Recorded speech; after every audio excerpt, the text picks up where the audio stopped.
आज मैं आपको जो अंतर्राष्ट्रीय विधि है उसके एक नए टॉपिक के बारे में आपको जानकारी देना चाहता हूं, और वो नया टॉपिक है नेचर ऑफ इंटरनेशनल लॉ, यानी अंतर्राष्ट्रीय विधि की प्रकृति। पिछले वीडियो में मैंने अंतर्राष्ट्रीय विधि को जो है उसका अर्थ और परिभाषा बताई थी कि अंतर्राष्ट्रीय विधि होती क्या है और उसकी परिभाषाएं क्या होती है, और आज मैं बता रहा हूँ कि नेचर ऑफ इंटरनेशनल लॉ यानी अंतर्राष्ट्रीय विधि की प्रकृति क्या है। अंतर्राष्ट्रीय विधि की प्रकृति के संबंध में जो अंतर्राष्ट्रीय विधि शास्त्री है वो सभी एक मत नहीं है, क्योंकि जो कानून की जो परिभाषा है यानी विधि की जो परिभाषा है वो भी अलग अलग स्वरूप में स्वीकार की गई है। हर एक अंतर्राष्ट्रीय विधि शास्त्री ने अलग अलग रूप से इसको परिभाषित किया है, और इसलिए जो है अंतर्राष्ट्रीय विधि की प्रकृति के संबंध में भी जो है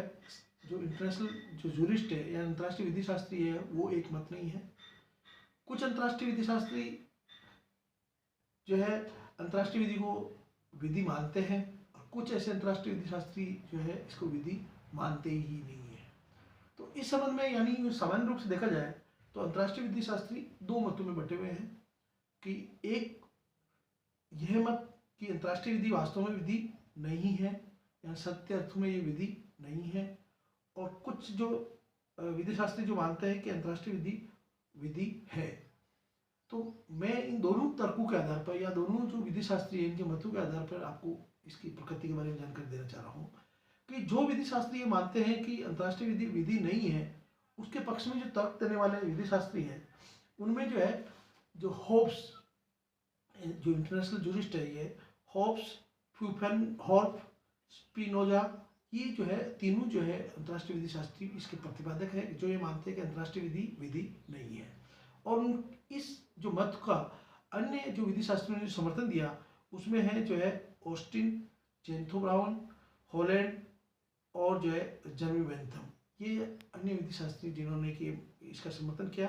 और ये कहते हैं कि विधि वास्तव में विधि अंतर्राष्ट्रीय विधि विधि नहीं है। और इनके पक्ष में जो है जो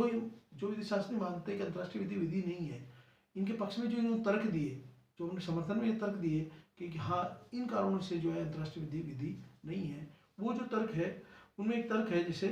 कि अंतर्राष्ट्रीय विधि में एक सार्वभौमिक राजनीतिक विधायी संस्था का अभाव है। जिस तरह राज्य विधि में एक कानून बनाने के लिए एक विधायी संस्था होती है जैसे भारत में संसद होती है,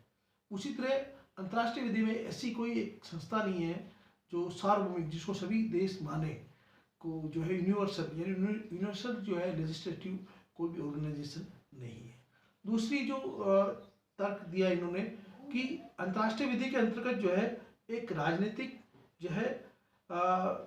जिस तरह राज्य विधि के में जो है होती है कार्यपालिक संस्था होती है, उसी तरह अंतर्राष्ट्रीय विधि में ऐसी कोई जो कि अंतर्राष्ट्रीय विधि को लागू करने के लिए ऐसी कार्यपालिक संस्था भी नहीं है। जैसे भारत की एक प्रभावी सरकार होती है, उस अन्य राज्यों में भी एक सी सरकारें होती हैं, लेकिन जो कानून को लागू कराती है ऐसी संस्था जो है अंतर्राष्ट्रीय विधि में नहीं है। उसी तरह जो तीसरा तर्क देते हैं कि अंतर्राष्ट्रीय विधि में अनुशासनी का अभाव है, कि जो कि अंतर्राष्ट्रीय विधि में यानी ऐसी दंड के प्रावधान नहीं है। अगर कोई व्यक्ति अंतर्राष्ट्रीय विधि का उल्लंघन करता है तो ऐसी दशा में जो है उनको उल्लंघन की दशा में ऐसे दंड संबंधी कोई प्रावधान नहीं है, पेनल्टी संबंधी कोई प्रावधान नहीं है। फिर जो एक तर्क आता है कि अंतर्राष्ट्रीय विधि के अंतर्गत एक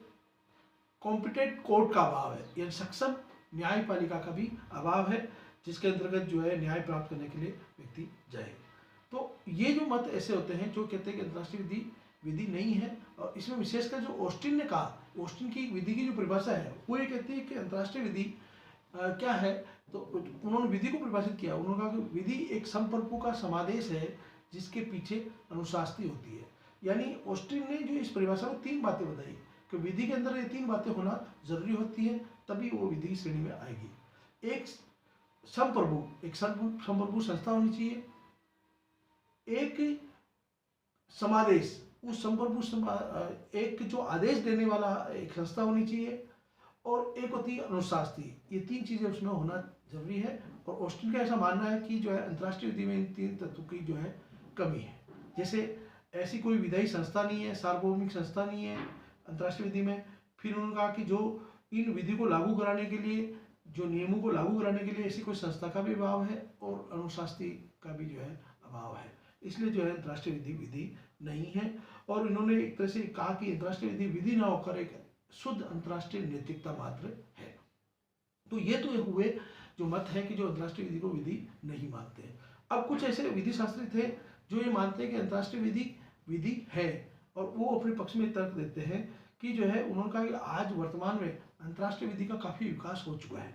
और इसलिए आज के संदर्भ में जो है जो ऑस्टिन की जो परिभाषा है वो उचित नहीं है, और इसलिए वो कहते हैं कि अंतर्राष्ट्रीय विधि विधि है। और जो अंतर्राष्ट्रीय विधि को विधि मानने वाले जो व्यक्ति है उसमें एक ओपेनहाइमर है, जो कि उन्होंने कहा कि क्योंकि विश्व के अधिकांश राज्य अपने आचरण में जो है अंतर्राष्ट्रीय विधि को मानते हैं, अंतर्राष्ट्रीय विधि को जो है वो मानते हैं, तो लगभग जो है 193 मेंबर इसके हैं जो कि ये मानते हैं कि अंतर्राष्ट्रीय विधि मानते हैं। इसलिए उन्होंने कहा कि जब आचरण में अपने व्यवहार में अंतर्राष्ट्रीय विधि मान रहे हैं तो वो विधि है, ओपेनहाइमर का ऐसा कहना है। और उन्होंने कहा कि विधि के अंतर्गत 3 गुण होना चाहिए, तो उन्होंने कहा कि एक समुदाय हो, विधि के अंदर क्या जरूरी है, एक समुदाय हो, दूसरा समुदाय में उसमें जो मानवीय व्यवहार में अपनाने वाली एक नियमावली हो, और तीसरा है कि जो है सबकी सामान्य समुदाय के सभी व्यक्तियों की सामान्य सहमति से इन नियमावली को लागू कराने की हो, लागू कराने वाली संस्था हो। तो ये तीनों चीज़ें होनी चाहिए। तो इस हिसाब से ओपेनहाइमर ने कहा कि तीनों चीज़ें क्योंकि अंतर्राष्ट्रीय विधि में है तो इसलिए उन्होंने कहा अंतर्राष्ट्रीय विधि विधि है, ये तीनों गुण इसमें है। अब जो कुछ अन्य व्यक्ति जो मानते हैं कि जो इनके समर्थक थे उसमें जो कहते हैं कि अंतर्राष्ट्रीय विधि विधि नहीं विधि है, वास्तव में विधि है, उसमें स्ट्रोक, ब्रैडली, सन हेनरीमैन, पोलैक और संयुक्त राज्य अमेरिका और इंग्लैंड के जो मत है वो भी ये मानते हैं कि अंतर्राष्ट्रीय विधि विधि है। इसके अलावा जो स्थायी अंतर्राष्ट्रीय न्यायालय जो था उसके कुछ केसेज है, जैसे पॉकेट हवानाबाद और West Rand and gold mining company limited नाम किंग का वाद, और अंतर्राष्ट्रीय अभिसमूहों और सम्मेलनों में भी ऐसा माना है कि जो है अंतर्राष्ट्रीय विधि विधि है। तो इस तरह ये अन्य इतने मत हैं, जहाँ देशों के मत हैं और जो कुछ न्यायालयों के केसेज हैं, जो स्थायी अंतर्राष्ट्रीय न्यायालयों के केसेज हैं, और जो कुछ विधि शास्त्री है, इन सब का मानना है जो अंतर्राष्ट्रीय विधि विधि है। और तो ये अब किस आधार पर मानते हैं कि अंतर्राष्ट्रीय विधि विधि है, तो ऐसे कुछ तर्क ये मानते देते हैं कि जैसे इनका ये कहना मानना है कि अंतर्राष्ट्रीय विधि में भी एक सार्वभौमिक विधायी संस्था है जो कि महासभा और सुरक्षा परिषद के रूप में मान सकते हैं। जिस तरह भारत में जैसे जो है संसद में जो है 2 सदन हैं, राज्यसभा और लोकसभा, और वो कानून बनाने का कार्य करता है, उसी प्रकार अंतर्राष्ट्रीय विधि के अंतर्गत जो है महासभा और सुरक्षा परिषद ये दोनों ही कानून बनाने का काम करते हैं। इसलिए उन्होंने कहा कि अंतर्राष्ट्रीय विधि में भी एक विधायी संस्था है। दूसरा है कि जो कार्यपालक शक्ति है, उन्होंने कहा कि जो संयुक्त राष्ट्र संघ के जो है एक कानून बना हुआ है,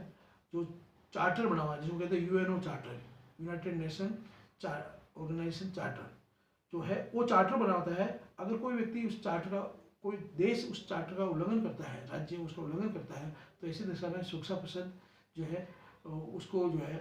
चार्टर को लागू कराने का काम करती है। इसलिए उन्होंने कहा कि जो है एक तरह से एक विधायी कार्यपालक शक्ति भी अंतर्राष्ट्रीय विधि में है। तीसरा जो बात आती है अनुशास्त्री, जो अनुशास्त्री का सर्वथा अभाव नहीं होता है। उन्होंने कहा कि जब कोई राज्य अंतर्राष्ट्रीय विधि के जो चार्टर का उल्लंघन करता है तो ऐसी दशा में, चार्टर के उल्लंघन की दशा में, जो इंटरनेशनल कोर्ट ऑफ जस्टिस बना हुआ है, यानी न्याय का अंतर्राष्ट्रीय न्यायालय बना हुआ है, वो एक तरह से कार्रवाई करता है और उस कार्रवाई को देश मानते हैं। तो इसलिए उन्होंने कहा कि अनुशास्त्री पूर्ण रूप से अनुभाव इसमें नहीं होता है, अनुशास्त्री कहीं कहीं इसमें है। फिर आता है कि जो सक्षम न्यायपालिका, उन्होंने कहा कि ये बात सही है कि एक राज्य विधि की तरह अंतर्राष्ट्रीय विधि में सक्षम न्यायपालिका नहीं है, लेकिन इसका मतलब ये नहीं कि बिल्कुल है ही नहीं न्यायपालिका। एक न्यायपालिका के रूप में आईसीजे कार्य करता है, यानी इंटरनेशनल कोर्ट ऑफ जस्टिस, न्याय का अंतर्राष्ट्रीय न्यायालय कार्य करता है, और उसके निर्णयों को जो है इस न्याय आईसीजे की जो सह विधि बनी हुई है, न्याय के अंतर्राष्ट्रीय न्यायालय की सह विधि, उसके जो है अनुच्छेद 59 में ऐसा बताया गया है कि जो है न्यायपालिका के सभी निर्णय जो है इनके पक्षकारों पर बाध्यकारी होते हैं। तो इनका यह मानना है कि अंतर्राष्ट्रीय विधि विधि है। तो अब निष्कर्ष रूप से क्या मान सकते हैं, क्या आप क्या माने? एक पक्ष से कहता है कि अंतर्राष्ट्रीय विधि विधि नहीं है, एक पक्ष कहता है अंतर्राष्ट्रीय विधि विधि है। तो आप निष्कर्ष रूप में क्या कह सकते हैं? निष्कर्ष रूप से में हम यही बोल सकते हैं कि जो है ये बात सही है, इसकी आलोचना हुई क्योंकि तो ये बात सही है कि अंतर्राष्ट्रीय विधि एक राज्य विधि के समान इतनी मजबूत विधि नहीं है। जिस तरह राज्य विधि किसी राज्य का मतलब यहाँ किसी देश से, तो जहाँ देश की कोई जो कानून बना हुआ है या कोई देश की जो विधियाँ बनी हुई है उस विधि के समकक्ष नहीं है ये। लेकिन ये नहाई अनुशास्त्री है इसमें इतनी जो राज्य विधि के अंदर होती है। लेकिन फिर इसका मतलब ये नहीं है कि जो है इसको विधि माना ही नहीं जाए। तो ये इसलिए अंतर्राष्ट्रीय विधि शास्त्री जो स्ट्रोक है उन्होंने कहा कि अंतर्राष्ट्रीय विधि मजबूत विधि नहीं है, यानी जिस तरह राज्य विधि है उस तरह की मजबूत विधि नहीं है, लेकिन ये जो है अंतर्राष्ट्रीय विधि विधि तो है लेकिन वो कमजोर विधि है। और इसलिए उन्होंने कहा कि अंतर्राष्ट्रीय विधि विधि है,